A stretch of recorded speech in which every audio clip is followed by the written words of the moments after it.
Rain slammed against the old church windows like 1,000 tiny fists. Inside, a young homeless woman sat curled on the back pew, shivering beneath a thin jacket. Her name was Mara 24, exhausted and carrying a heart that felt heavier than her backpack. She had come only to escape the storm, but the quiet hum of the choir practicing up front made something in her chest ache. She hadn't felt warmth, safety, or belonging in a long time. She hid her face in her hands, hoping no one would notice the tears slipping through her fingers. She didn't expect kindness, not anymore, but kindness found her anyway. A pair of small shoes stopped in front of her. She didn't look up until she heard a soft, innocent voice. "Excuse me, I think you need a hug. Can I hug you?" Mara froze. Standing before her was a little girl, no more than 7, with curly hair tied in 2 uneven ponytails, and eyes wide with something pure, something that made Mara's breath hitch. Compassion, the kind she hadn't seen since her mother passed away. Mara opened her mouth, but no words came. All she managed was a small shake of her head and a whispered, "Why would you want to hug me?" The girl smiled a smile bright enough to warm the coldest corners of the universe. "'Cause you look sad," she said simply. "And when Mommy was sick, hugs helped her, so maybe it will help you too." The church choir's voices faded into the distance as silence wrapped around them. Mara hesitated, afraid she'd break the child with the sadness inside her. But the girl didn't move away. She stepped closer and gently placed her small hand on Mara's. "Please?" the girl whispered. Something cracked open inside Mara. She nodded. The little girl leaned forward, wrapping her tiny arms around Mara's shoulders. The hug was warm, soft, and unexpectedly powerful. It broke whatever walls Mara had left. She sobbed into the girl's sweater, trying to hide her face, but the little girl only held on tighter. A woman rushed over, clearly the girl's mother, her face full of apology. "You can just..." But she stopped when she saw Mara's shaking shoulders and the way her daughter's hug seemed to be holding the broken pieces of a stranger together. Instead of pulling Emma away, the mother knelt beside them. "You're safe here," she told Mara gently. "Okay." Mara pulled back, wiping her face with trembling hands.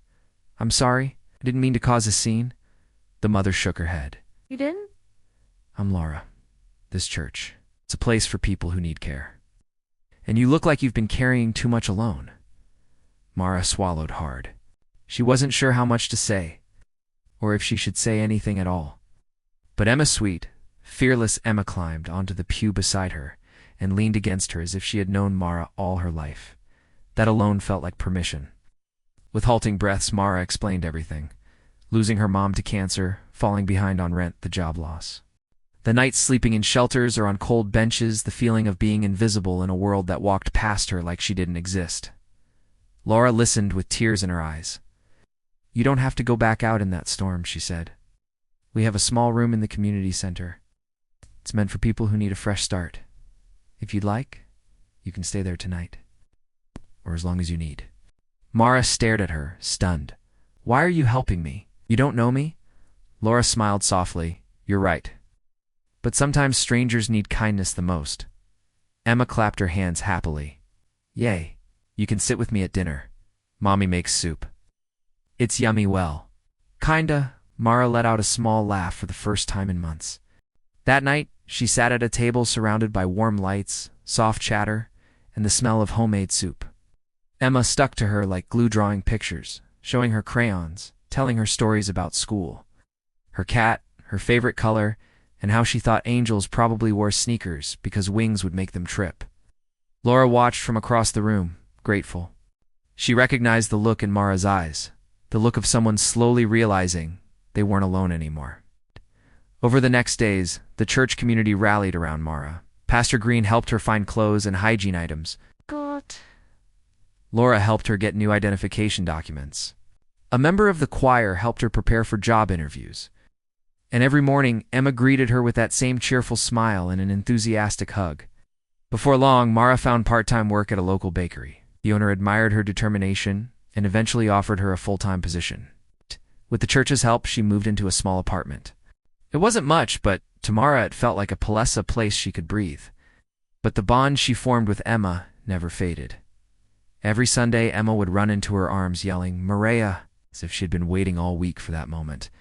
And Mara, well, she discovered that the hug she received on that stormy night didn't just comfort her, it got changed the direction of her entire life.